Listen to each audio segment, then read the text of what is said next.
மாநில துணை பொதுச் செயலாளர் கொஞ்சம் நம்ம வந்து அதில் வச்சு நீங்கள் அந்த பணிகளை மேற்பார்வையிடுங்க.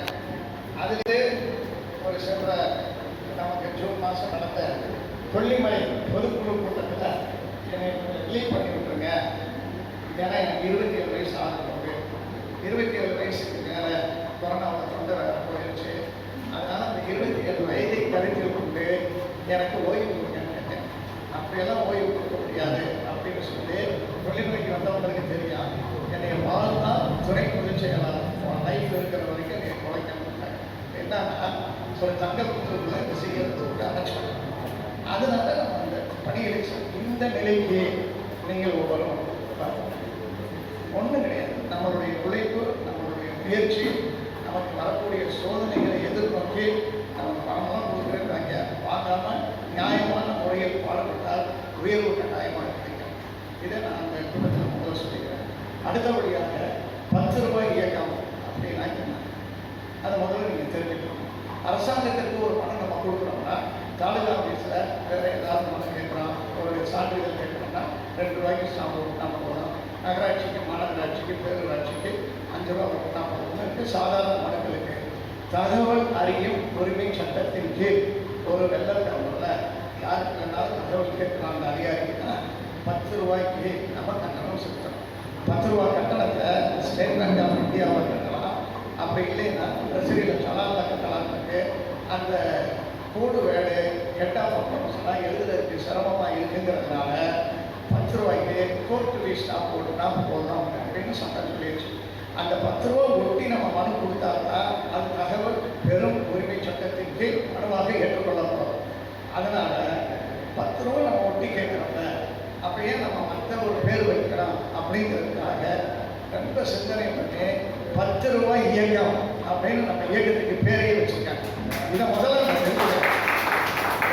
ஒவ்வொரு தன்னார்வலர்களும் என்னப்பா 10 ரூபாய் இயக்கம் அப்படின்னா, 10 ரூபாய் இயக்கம்ங்கிறது லஞ்சத்தை ஒழிப்பதற்காகவும், மக்களிடம் விழிப்புணர்வை ஏற்படுத்த வேண்டும் என்பதற்காகவும், மக்களின் சிரமங்களை நாங்கள் ஏற்று அவர்களுக்கு வழிமுறைகளை சொல்லிக் கொடுப்பதற்காகவும். எல்லாருக்குமே தாலுகா ஆஃபீஸில் போய் ஒன்றை கேட்கணும்னா தெரியாது. நான் நகராட்சியில் வேலை பார்த்து போய்விட்டுருக்கேன்.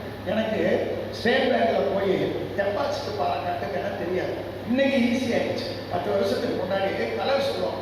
ஊதா கலரில் எழுது, வெள்ளை கலரில் எழுதுனா தான் வித்ட்ராயல் ஸ்லிப்பு. அது வந்து நீ அதில் எழுதலாம், டெபாசிட் பண்ணணும். நான் மஞ்சள் கலர் சொல்லணும். அதெல்லாம் ஒரு காலத்தில் இருந்தோம்.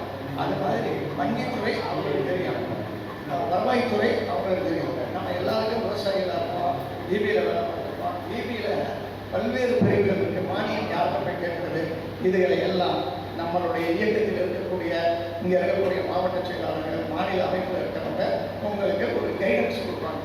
அப்போ நம்ம மக்களுக்கு உதவி செய்யணும் அப்படின்னு முடிவு பண்ணிட்டோம்னா நம்ம வந்து ஒரு தன்னார்வலர்களுக்கு நம்ம முதல்ல தெரிஞ்சுக்கணும். இப்போ 10 ரூபாய் இயக்கம்னு யார் கேட்டாலும் போலீஸ் ஸ்டேஷன்லேயே கேட்டாங்க. இப்போ மேக்சிமம் எல்லா இடத்துலையும் 10 ரூபாய் இயக்கம்னா என்னன்னு தெரிஞ்சிருச்சு.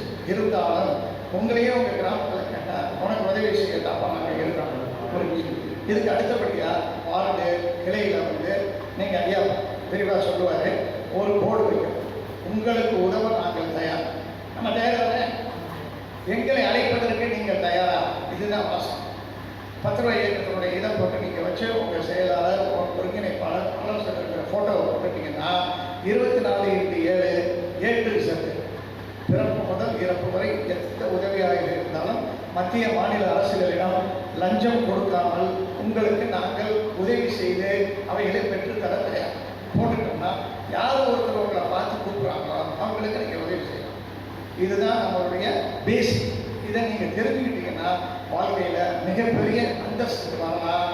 உண்மையிலேயே எனக்கெல்லாம் இந்த அந்தஸ்து கொடுத்துருக்கக்கூடியதும் என்னுடைய மானம் மரியாதையை காப்பாற்றி கொடுத்துருக்கிறதும் 10 ரூபாய் இயக்கம்ங்கிறத வெளிப்படையாக ஒவ்வொரு கூட்டத்திலையும் நான் சொல்கிறதுக்கு காரணம் என்னவென்றால், நீங்களும் இந்த சட்ட ஆயுதத்தை ஏந்தி தெரியாதனமாக பஞ்சாயத்தில் போய் நம்ம அந்த கேள்வி கேட்போம், கேட்டு சிக்கலில் மாட்டிக்க கூடாது.